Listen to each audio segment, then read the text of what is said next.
A squad in space-age clothing handling a problem that's very much part of the 20th century, pollution.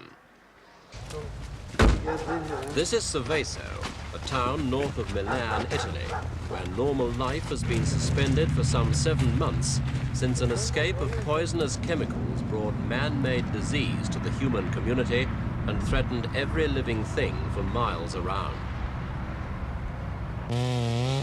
The government's spending $23 million on a program to clean up the town and surrounding countryside.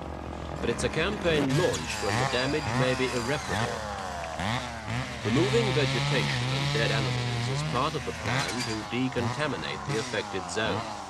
In fact, even though the authorities may be acting too late, it's now literally a case of leaving no stone unturned.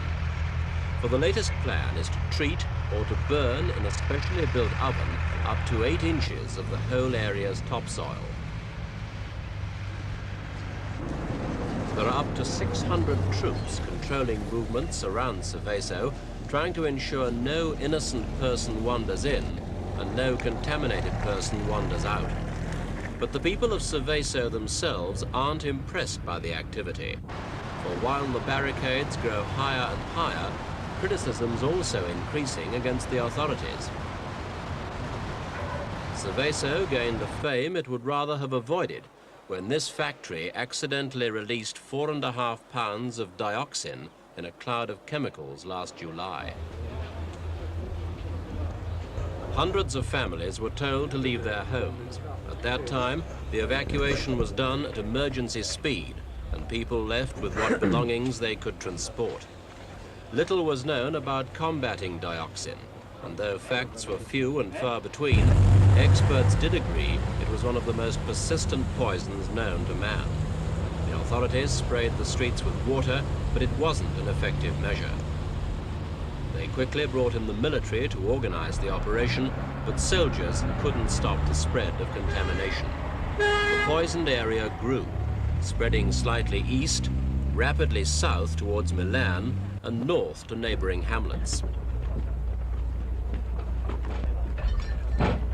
The dioxin crisis at Seveso became recognized as the worst ecological disaster the country had ever faced. Among the tasks for troops, building a Bailey bridge to link Seveso with the nearby village of Maida.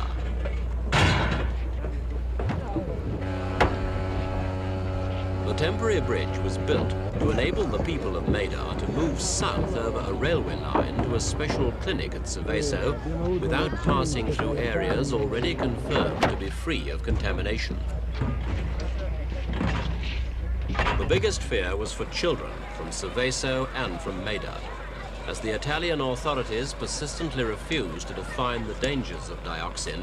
So rumor and uncertainty increased as fears grew that unborn children might be affected. The frightening thing was that no one could really say what harm the dioxin might be doing.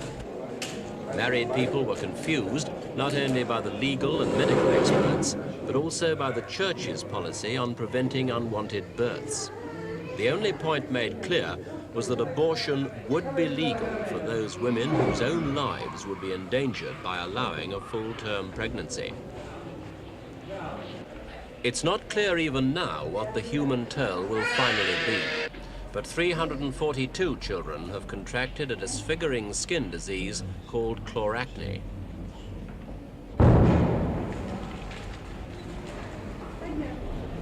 So far, it seems, children are the worst hit victims.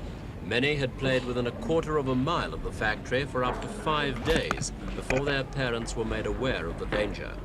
They'd been outdoors in the summer sun, wearing only shorts and t-shirts.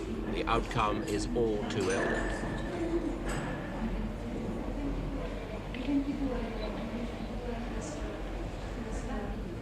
It was only 4 days after the factory accident that the first child fell ill. Now at least 27 children from Seveso itself are still suffering badly from a hideous disfigurement which keeps them confined indoors.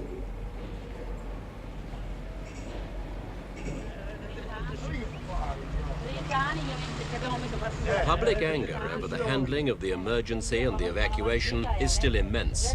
The population saying that little is being done to help them, nothing to return them to their homes. Lack of action by the authorities is part of the problem. The other cause for concern is the continuing doubt about dioxin's long-term effects. The situation wasn't made any easier when an expert from Vietnam claimed that contact with the chemical could lead to liver cancer, hepatitis, and child deformity. Other foreign scientists advising the Italians say it could be 10 years before signs of disease show up, and that the ultimate consequences of the incident are virtually unpredictable. All anyone can do is wait and worry. Certainly the results of blood tests taken since the chemical escape was discovered have been agonizingly slow to materialize. Some residents still don't know whether they're contaminated.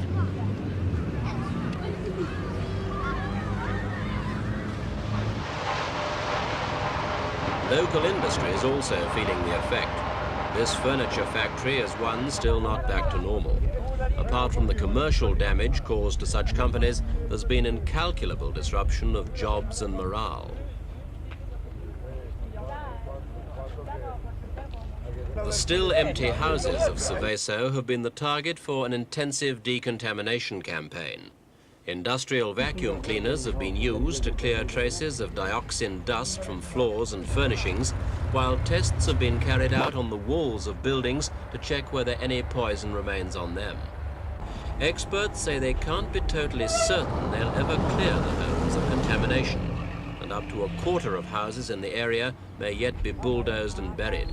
Some scientific specialists say even that precaution may not work.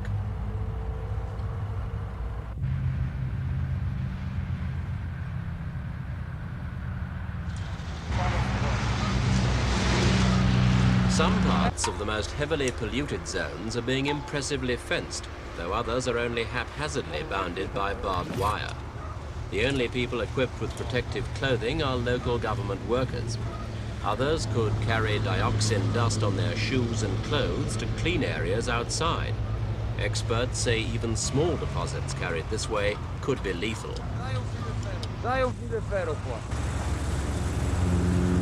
Potentially even more dangerous is this river, which runs through a highly contaminated area direct to Milan.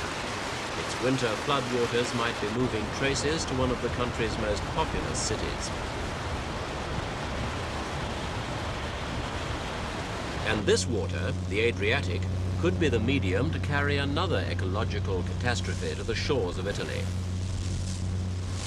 300 feet beneath the waves, here off southern Italy, lie 909 drums of toxic lead extract, enough to kill 70 million people and poison vast areas of the sea. Those drums, slowly corroding, have lain on the gravelly seabed for 2.5 years, since a collision in this busy shipping lane between a Panamanian vessel and the Yugoslav freighter Kaftat, which sank. Only now are the first attempts being made to make them safe.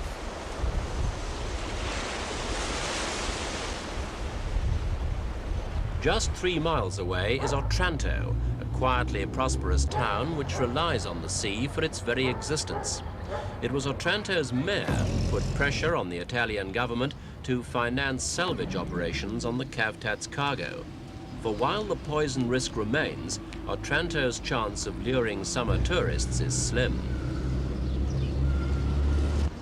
Fishing provides Otranto with its only industry for the other 9 months of the year. If just 1 drum of lead fractured or corroded, allowing the poison to escape, fish for miles around would die, and the result would be almost as deadly to the fishing community at Otranto.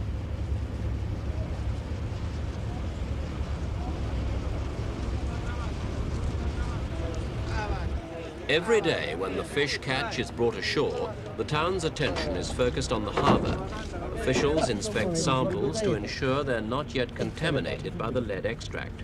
It's a time when the harbour holds its breath, for there'd be an immediate halt called on fishing and sails if anything suspicious were found.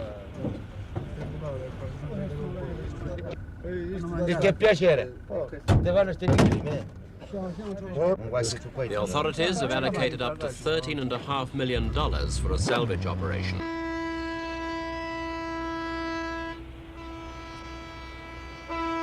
Fresh from pipe laying in the North Sea, this vessel will provide a base for divers.